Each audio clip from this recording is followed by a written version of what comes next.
T-Rex82 here. Welcome back to another Empyrion Galactic Creators Studio Progress Report. It's been a little while since I have done a YouTube upload, so I wanted to give you an idea of what I'm doing currently.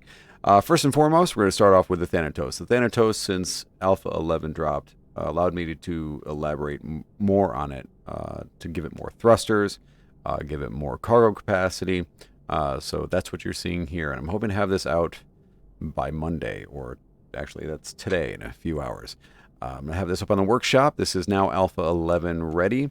It's currently sitting at a tier 2, but this is now upgradable to a tier 3 as well. The way I did that was I extended it out in length by 2 blocks. And then that allowed me on the underside to fit in these areas on either side so that you could go ahead and throw in your extensions in there and have that all set. It also has access to be able to add the warp drive if I decide to release it without the warp drive. I'm probably going to release it with. But more importantly, for tier 3, it is capable of now holding a shield. That was my biggest concern on this ship, on this vessel before. But we did fit it in there, and I think it looks pretty well. So not only did I increase it in length by 2 blocks, but I have also increased it in width as well. So it's got a bit of a larger wingspan on it.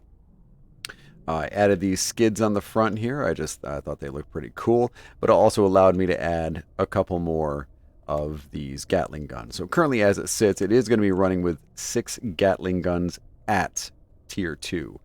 Once you go up to tier 3, then, you can add whatever you want here. And just to make sure that these are clear, these guns in the back can fire past this as well. So in addition to that, like I said, we have additional cargo space. So I did keep it at 1,000 SU for the ammo container controller, because you don't need any more than that. But what I did do is increased up to 12,125 SU.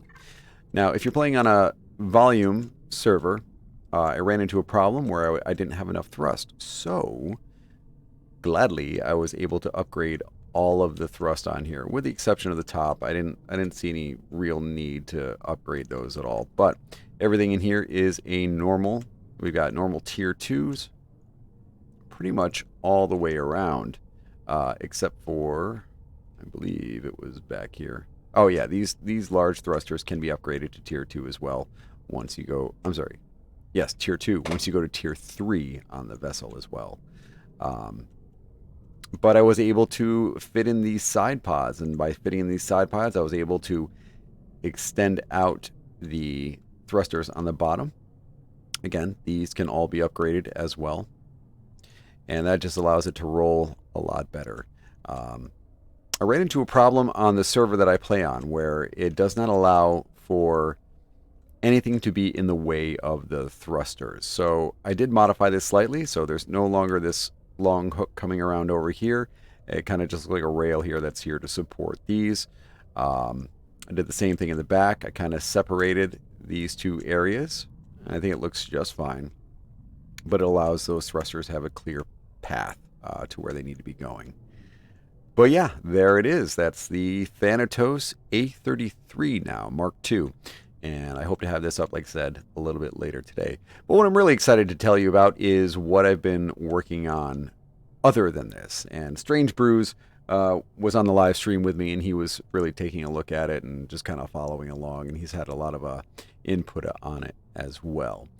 With this thrust system, as well as the new flight system saying that thrusters in certain positions really dictate how the vessel is going to perform, I decided now is a good time to really think about doing something along the lines of an Empyrion Racing League.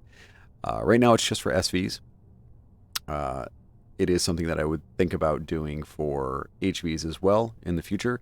But my idea is to create an entirely new scenario. And with that scenario, which I have no idea how to do, but I'll figure it out, there's going to be circuits on each planet. And each planet will require you to travel there. So you will have to transport these to those locations. Yeah, I think it'd be kind of a cool idea. So I did start playing with a bit of a concept with it. And that is behind me right here. And this big wall of stuff is actually a grandstand. And I'm still working on it, but this is just for, beauty purposes. But it is a grandstand. Just a base concept of it thus far. This would be your starting grid, which I'm going for the whole kind of like Formula One feel.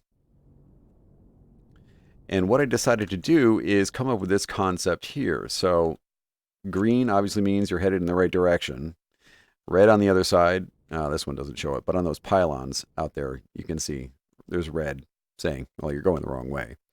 Arrows dictating which direction, either, I haven't decided yet, which direction you need to go on which side of the pylon, or if I'm going to change it to tell you which direction after you get past the pylon you should be going. I'm thinking about that latter part, and I'll show you why in a second here.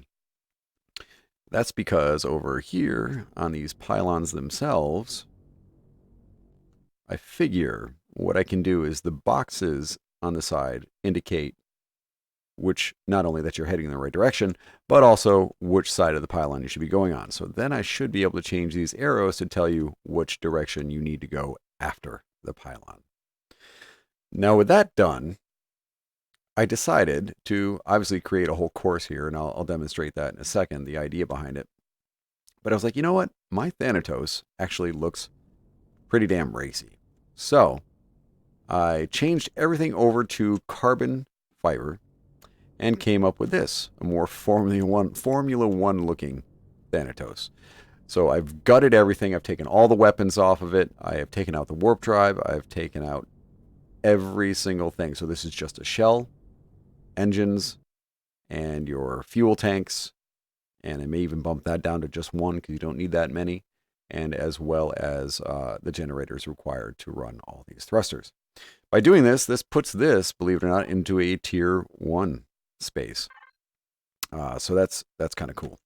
But the idea here is if this is something that goes on takes off going forward, the idea is to create a tier system based on kind of which level of vessels you'll be able to race, and also to have every vessel built within a certain block and width length. So if we're using this as an example, then it would be everything, in this length.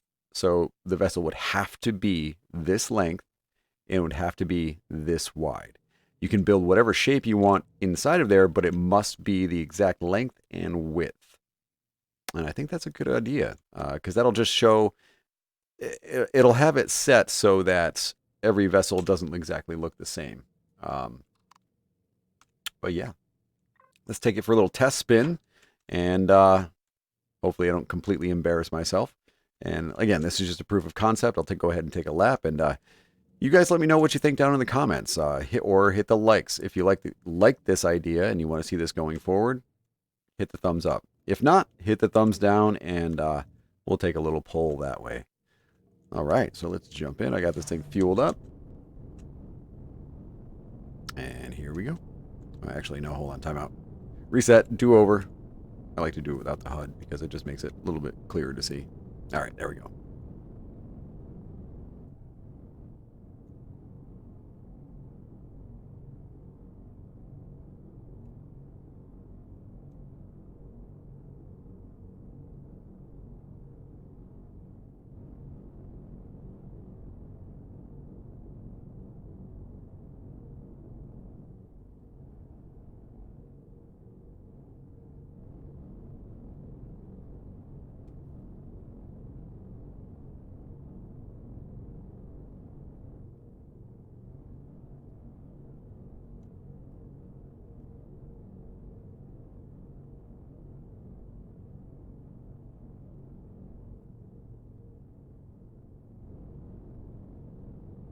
Oh, see, I messed up. I clipped it. That's the price you pay. Sad part is, I have run this course a couple times now, and I was doing just fine with it. So we're going to give it one more shot here and see if we get a little more fancy with it.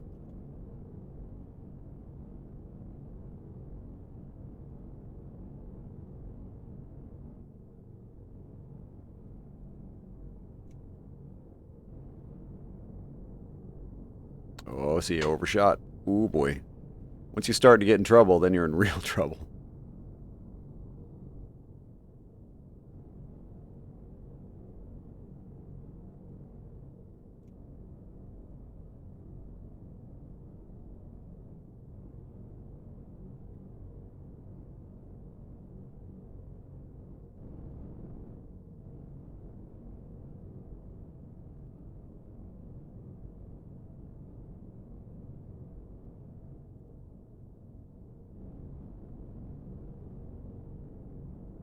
I got past it that time.